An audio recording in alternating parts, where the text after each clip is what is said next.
Absent pala ang aktres na si Karina Bautista sa nakaraang ABS-CBN Ball 2025 dahil ang katwiran niya, wala siyang extra budget para dito.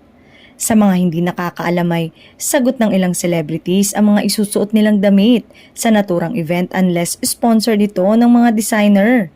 Hindi kasi lahat ay ini-sponsoran bukod pa sa babayarang glam team. Maraming fans ang nagtatanong kay Karina kung bakit hindi siya dumalo sa nasabing ball ng Kapamilya Network. Narito ang sagot ng aktres.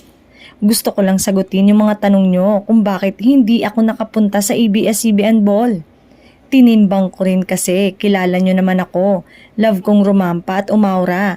And every year, we have been serving looks on every carpet. Plus exposure, tsaka networking na rin, 'di ba? Kaso financially, napaka-expensive niya. Simulang pahayag ni Karina. Si Karina ay gumawa ng kapansing-pansing mga akbang mula nang magdebut siya sa audition sa Star Hunt. Nakilala siya bilang isang maimpluwensyang aktres at nagkaroon ng dynamic na presensya sa social media. Ngunit may higit pa kay Karina kaysa sa kanyang on-screen na katauhan.